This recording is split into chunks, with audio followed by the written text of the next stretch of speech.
Assalamualaikum warahmatullahi wabarakatuh. Kami kelompok 4 dari kelas A4 angkatan 2023. Perkenalkan, nama saya Zatulikna.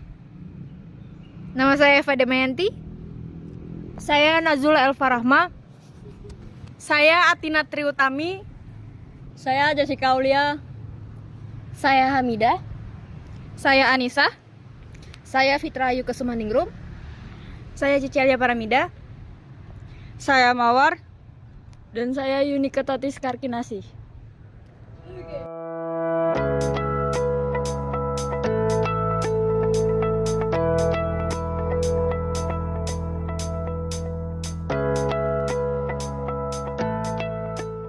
Tubuh manusia merupakan ilmu yang mempelajari mengenai struktur tubuh manusia. Setiap sistem yang ada di dalam tubuh memiliki fungsi masing-masing. Setiap organ saling bergantung satu sama lain, baik secara langsung maupun tidak langsung. Anatomi tubuh manusia ini tersusun atas 13 sistem.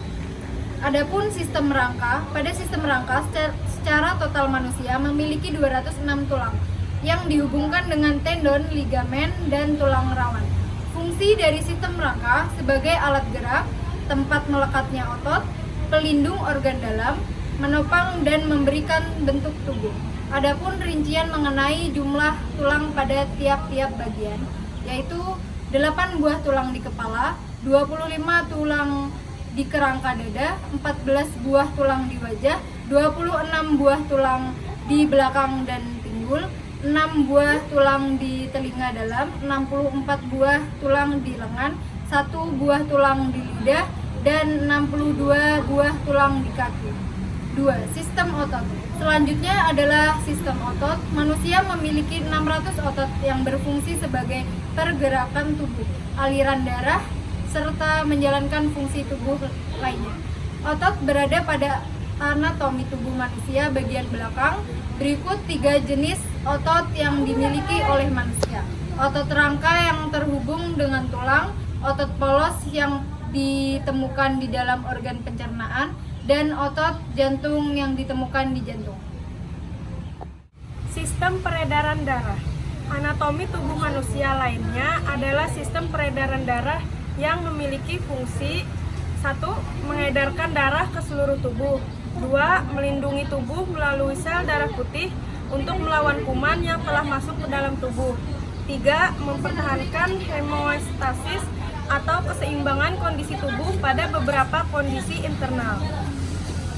Sistem pencernaan. Sistem pencernaan pada anatomi tubuh manusia melibatkan sejumlah organ yang disebut sebagai saluran pencernaan. Saluran tersebut dimulai dari mulut hingga usus besar. Akhir dari sistem pencernaan yaitu menghasilkan urin dan feses yang dibuang melalui anus. Fungsi dari sistem ini ialah untuk memproses makanan menjadi zat-zat gizi yang dibutuhkan oleh tubuh. Macam-macam organ yang dimiliki manusia beserta fungsinya. Yang pertama ada kulit. Organ tubuh terbesar yang dimiliki manusia adalah kulit. Fungsi kulit pada manusia adalah memungkinkan manusia merasakan sensasi sentuhan dan rasa sakit, melindungi tubuh dari berbagai mikroba penyebab penyakit, lingkungan luar, juga cedera mekanis. Yang kedua ada hati. Hati adalah organ terbesar kedua yang dimiliki manusia. Hati berfungsi menghancurkan racun, memetabolisme nutrisi, mensintesis protein, dan juga memproduksi empedu yang penting bagi saluran pencernaan. Yang ketiga ada otak. Otak adalah pusat kecerdasan manusia yang berfungsi mengatur seluruh hal yang terjadi pada tubuh manusia. Otak berfungsi menafsirkan semua indera, mengatur gerakan tubuh, berpikir, mengatur suhu tubuh, mengontrol perilaku, dan mengatur semua yang terjadi di dalam tubuh manusia. Sistem endokrin adalah sistem dalam tubuh manusia yang terdiri dari kelenjar endokrin yang menghasilkan hormon dan melepaskannya ke dalam aliran darah. Hormon-hormon ini kemudian berperan dan mengatur berbagai fungsi tubuh dan menjaga keseimbangan fisiologis. Kelenjar endokrin adalah kelenjar yang tidak memiliki saluran pengeluaran dan melepaskan hormon langsung ke dalam darah. Beberapa kelenjar endokrin utama meliputi kelenjar pituitari, kelenjar tiroid, kelenjar paratiroid, kelenjar adrenal, pankreas, kelenjar ovarium, kelenjar testis. Sistem saraf adalah sistem kompleks dalam tubuh manusia yang terdiri dari otak, sumsum tulang belakang, dan jaringan saraf di seluruh tubuh. Sistem saraf bertanggung jawab atas pengaturan dan koordinasi berbagai fungsi tubuh, serta pengiriman sinyal-sinyal listrik antara sel-sel saraf. Yang selanjutnya adalah sistem pernafasan. Sistem pernafasan adalah sistem yang bertanggung jawab atas pertukaran oksigen dan karbon dioksida di dalam tubuh dan lingkungannya. Sistem pernafasan terdiri dari organ-organ yang bekerja sama untuk mengambil oksigen dari udara dan mengeluarkan karbon dioksida sebagai produk sampingan. Organ-organ utama dalam sistem pernafasan meliputi paru-paru, trakea, bronkus, dan diafragma. Proses pernafasan dimulai dengan inhalasi atau menghirup udara melalui hidung atau mulut. Udara dikeluarkan melewati trakea dan bronkus menuju alveoli di dalam paru-paru. Di alveoli terjadi pertukaran gas antara oksigen dalam udara dan karbon dioksida dalam darah. Oksigen diambil oleh darah dan dibawa ke seluruh tubuh. Sedangkan karbon dioksida yang dihasilkan oleh sel-sel tubuh dibawa kembali ke paru-paru dan dikeluarkan melalui proses ekshalasi atau menghembuskan udara. Secara singkatnya, sistem pernafasan adalah sistem dalam tubuh manusia yang bertanggung jawab atas pertukaran karbon dioksida dan oksigen di antara tubuh dan lingkungannya. Sistem kekebalan tubuh adalah sistem kompleks yang melindungi tubuh kita dari serangan patogen seperti bakteri, virus, jamur, dan parasit. Sistem kekebalan tubuh terdiri dari dua komponen utama, yaitu kekebalan bawaan dan kekebalan adaptif. Kekebalan bawaan adalah pertahanan tubuh yang sudah ada sejak lahir. Sedangkan kekebalan adaptif adalah respon yang berkembang seiring waktu ketika tubuh terpapar patogen. Sistem kekebalan tubuh juga melibatkan produksi antibodi oleh sel B. Antibodi adalah patogen yang dapat mengikat dan menghancurkan patogen. Selain itu, sel T membantu menghancurkan sel-sel yang terinfeksi dan memicu respon kekebalan tubuh. Sistem kekebalan tubuh juga memiliki kemampuan untuk membedakan antara bahan asing dan sel-sel tubuh yang sehat. Ini penting agar sistem kekebalan tubuh tidak menyerang sel-sel tubuh sendiri yang dapat menyebabkan penyakit autoimun. Sistem limfatik adalah sistem tubuh yang terdiri dari jaringan organ dan pembuluh limfatik yang berperan dalam menjaga keseimbangan cairan tubuh, melawan infeksi, dan membuang zat-zat sisa dari tubuh. Sistem limfatik bekerja sama dengan sistem kekebalan tubuh untuk melindungi tubuh dari patogen dan menjaga kesehatan secara keseluruhan. Komponen utama dari sistem limfatik adalah pembuluh limfatik yang mirip dengan pembuluh darah, seperti mengangkut cairan yang disebut limfa. Limfa adalah jaringan bening yang mengandung sel-sel darah putih, nutrisi, dan zat-zat lain yang diperlukan oleh sel-sel tubuh. Pembuluh limfatik membentuk jaringan seperti jaring laba-laba di seluruh tubuh, membentuk sistem saluran yang mengalirkan limfa. Selain pembuluh limfatik, sistem limfatik juga mencakup organ-organ limfatik seperti kelenjar getah bening, amandel, timus, limfa, dan sumsum tulang. Kelenjar getah bening adalah tempat di mana sel-sel darah putih bertemu dan berinteraksi dengan patogen. Mereka membantu melawan infeksi dan memproduksi antibodi. Tinus adalah organ yang berperan dalam perkembangan dan pematangan sel T, yang merupakan bagian penting dari sistem kekebalan tubuh. Limfa berperan dalam menyaring dan membersihkan darah serta memproduksi sel-sel darah putih. Sumsum tulang adalah tempat di mana sel-sel darah, termasuk sel-sel darah putih, diproduksi. Sistem limfatik juga berperan dalam mengangkut lemak dari sistem pencernaan ke dalam aliran darah melalui pembuluh limfatik yang disebut induktif limfatikus. Ini membantu dalam penyerapan lemak dan nutrisi lainnya dari sistem pencernaan. Sistem ekresi adalah sistem tubuh yang bertanggung jawab untuk menghilangkan limbah dan zat-zat sisa dari tubuh. Fungsi utama sistem ekresi adalah menjaga keseimbangan cairan dan elektrolit, mengatur tekanan darah, dan membuang produk-produk sisa metabolisme. Komponen utama dari sistem ekskresi adalah ginjal, saluran kemih, dan organ-organ terkait lainnya. Ginjal adalah organ utama dalam sistem ekskresi yang berperan dalam menyaring darah dan menghasilkan urin. Mereka menghilangkan limbah seperti urea, kreatinin, asam urat, dan zat-zat sisa lainnya dari darah. Ginjal juga berperan dalam mengatur keseimbangan air, elektrolit, dan pH tubuh. Urin yang dihasilkan oleh ginjal kemudian dialirkan melalui saluran kemih.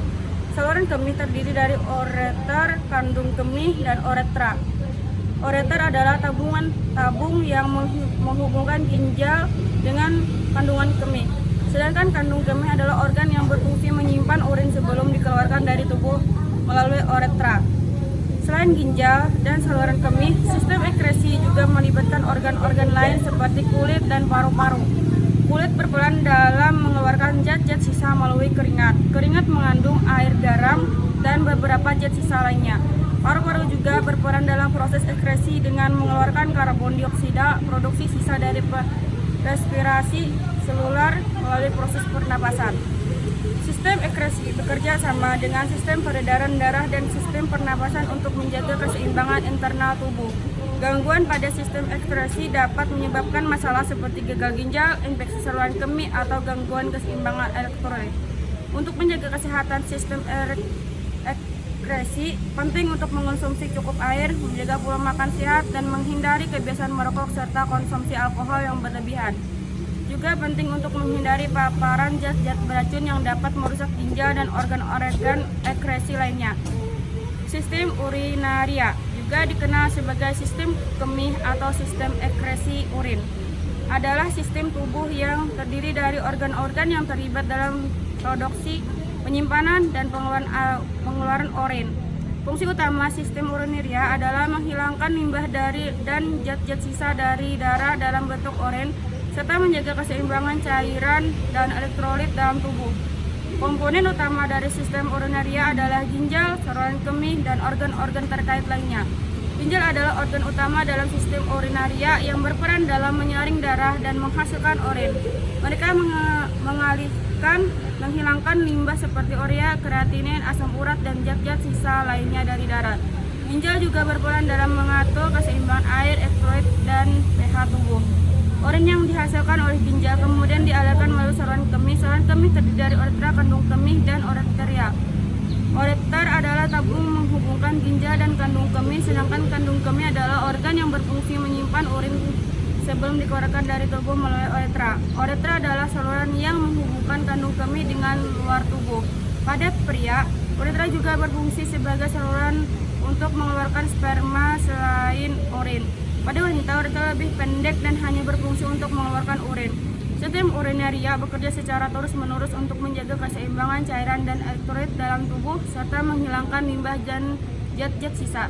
Gangguan pada sistem urinaria dapat menyebabkan masalah seperti infeksi saluran kemih, batu ginjal, atau gangguan fungsi ginjal.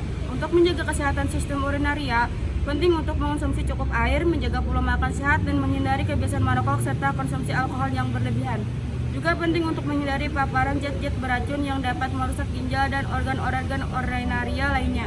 Jika Anda mengalami masalah atau gejala yang berkaitan dengan sistem urinaria, disarankan untuk berkonsultasi dengan dokter untuk diagnosis dan pengobatan yang tepat. Sistem reproduksi adalah sistem tubuh yang bertanggung jawab untuk reproduksi seksual, yaitu proses pembentukan keturunan baru.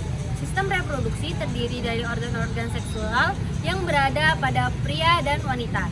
Pada pria, organ-organ utama dalam sistem reproduksi adalah testis, epididymis, saluran deferens, vesicula seminalis, prostat, dan penis. Testis adalah organ yang menghasilkan sperma dan hormon testosteron. Sperma diproduksi dalam tubulus seminiferus di dalam testis. Setelah diproduksi, sperma akan menuju epididymis untuk matang dan disimpan. Selanjutnya, sperma akan melewati saluran deferens dan bercampur dengan cairan dari vesicula seminalis dan prostat untuk membentuk semen. Semen kemudian dikeluarkan dari tubuh melalui penis saat ejakulasi. Pada wanita, organ-organ utama dalam sistem reproduksi adalah ovarium, tuba fallopi, uterus, dan vagina. Ovarium adalah organ yang menghasilkan sel telur dan hormon estrogen dan progesteron. Setiap bulan, satu sel telur akan dilepaskan dari ovarium dan masuk ke tuba fallopi. Jika sel telur diubah oleh sperma di tuba fallopi, pembuahan terjadi dan sel telur yang dibuahi akan bergerak ke uterus. Jika tidak ada pembuahan, sel telur akan terdegenerasi dan dikeluarkan bersama dengan lapisan rahim yang terlepas selama menstruasi. Uterus adalah organ yang berfungsi untuk menopang dan mengembangkan janin selama kehamilan. Vagina Vagina adalah saluran keluar yang untuk hubungan seksual dan persalinan. Selain organ-organ utama, sistem reproduksi yang melibatkan kelenjar-kelenjar reproduksi seperti kelenjar Bartholin pada wanita dan kelenjar buboureta pada pria. Kelenjar-kelenjar ini menghasilkan cairan pelumas yang membantu dalam hubungan seksual. Sistem reproduksi dipengaruhi oleh hormon seksual yang diproduksi oleh kelenjar endokrin seperti hipotalamus, kelenjar pituitari, dan kelenjar seksual. Hormon-hormon ini mengeluarkan siklus menstruasi pada wanita, produksi sperma pada pria, dan perkembangan karakteristik seksual sekunder pada kedua jenis kelamin. Sistem reproduksi memiliki peran penting dalam kelangsungan hidup spesies manusia dan memungkinkan reproduksi seksual. Untuk menjaga kesehatan sistem reproduksi, penting untuk menjaga kebersihan, menghindari penyakit menular seksual, dan menjalani gaya hidup sehat. Sistem indera, juga dikenal sebagai sistem sensorik, adalah sistem tubuh yang terdiri dari organ-organ yang terlibat dalam menerima dan mengolah informasi sensorik dari lingkungan eksternal dan internal. Sistem indera memungkinkan kita untuk merasakan dan berinteraksi dengan dunia di sekitar kita. Sistem indera terdiri dari 5 indera utama, yaitu penglihatan atau mata, pendengaran atau telinga, penciuman atau hidung, perasa atau lidah, dan peraba atau kulit. Setiap indera memiliki organ khusus yang berfungsi untuk menerima stimulus dan mengirimkan sinyal ke otak untuk diinterpretasikan. 1. Penglihatan. Mata adalah organ yang bertanggung jawab untuk penglihatan. Mata menerima cahaya melalui kornea dan lensa, dan kemudian mengubahnya menjadi sinyal listrik yang dikirim ke otak melalui saraf optik. Saraf kemudian mengolah sinyal tersebut menjadi gambar yang kita lihat. 2. Pendengaran atau telinga. Telinga terdiri dari 3 bagian utama: telinga luar, telinga tengah, dan telinga dalam. Telinga luar menangkap gelombang suara dan mengarahkannya ke telinga tengah, di mana gelombang suara diubah menjadi getaran dan gendang telinga. Getaran ini kemudian diteruskan ke telinga dalam, di mana mereka diubah menjadi sinyal listrik yang dikirim ke otak melalui saraf pendengaran. 3. Penciuman atau hidung. Hidung memiliki reseptor khusus yang disebut sel-sel saraf penciuman. Ketika kita menghirup udara, zat kimia yang terlarut di dalamnya berinteraksi dengan reseptor ini, mengirimkan sinyal ke otak melalui saraf penciuman. Otak kemudian menginterpretasikan sinyal tersebut sebagai aroma. Perasa atau lidah. Lidah memiliki ribuan reseptor rasa yang memungkinkan kita untuk merasakan berbagai rasa seperti manis, asam, asin, pahit, dan umami. Ketika makanan atau minuman masuk ke mulut, reseptor ini berinteraksi dengan zat kimia di dalamnya dan mengirimkan sinyal ke otak melalui saraf rasa. 5. Peraba atau kulit. Kulit adalah organ terbesar dalam sistem indera. Kulit memiliki berbagai jenis reseptor yang memungkinkan kita untuk merasakan sentuhan, tekanan, suhu, dan nyeri. Reseptor ini mengirimkan sinyal ke otak melalui saraf peraba, memungkinkan kita untuk merasakan dan merespon lingkungan fisik. Selain indera indera-indera utama ini ada juga indera-indera lain yang membantu dalam persepsi dan koordinasi tubuh, seperti indera keseimbangan atau vestibular yang terletak di telinga dalam dan indera kinestetik yang memberikan informasi tentang posisi dan gerakan tubuh. Sistem indera memainkan peran penting dalam membantu kita beradaptasi dengan lingkungan dan merespon stimulus yang berbeda. Informasi yang diterima oleh sistem indera diolah oleh otak untuk membentuk persepsi dan pengalaman kita terhadap dunia di sekitar kita. Macam-macam organ yang dimiliki manusia beserta fungsinya. Kulit, organ tubuh terbesar yang dimiliki manusia adalah kulit. Fungsi kulit pada manusia adalah memungkinkan manusia merasakan sensasi sentuhan dan rasa sakit, melindungi tubuh dari berbagai mikroba penyebab penyakit, lingkungan luar, juga cedera mekanis. Hati adalah organ terbesar kedua yang dimiliki manusia. Hati berfungsi menghancurkan racun, metabolisme nutrisi, mensintesis protein, dan juga memproduksi empedu yang penting bagi saluran pencernaan. Otak adalah pusat kecerdasan manusia yang berfungsi mengatur seluruh hal yang terjadi pada tubuh manusia. Otak berfungsi memfasirkan semua indera, mengatur gerakan tubuh, berpikir, mengatur suhu tubuh, mengontrol perilaku, dan mengatur semua yang terjadi dalam tubuh manusia.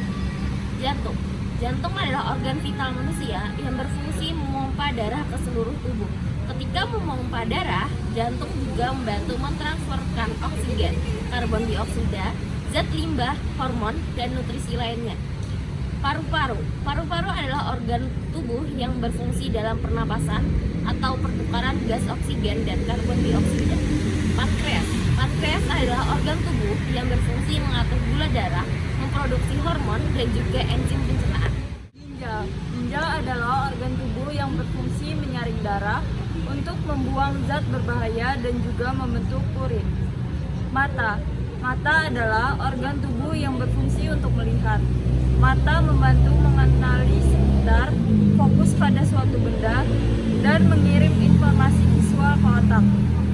Usus besar adalah organ yang berfungsi menyerap cairan sisa yang masih memiliki nutrisi, air, dan elektrolit, menyerap vitamin, menurunkan keasaman, dan membentuk feses.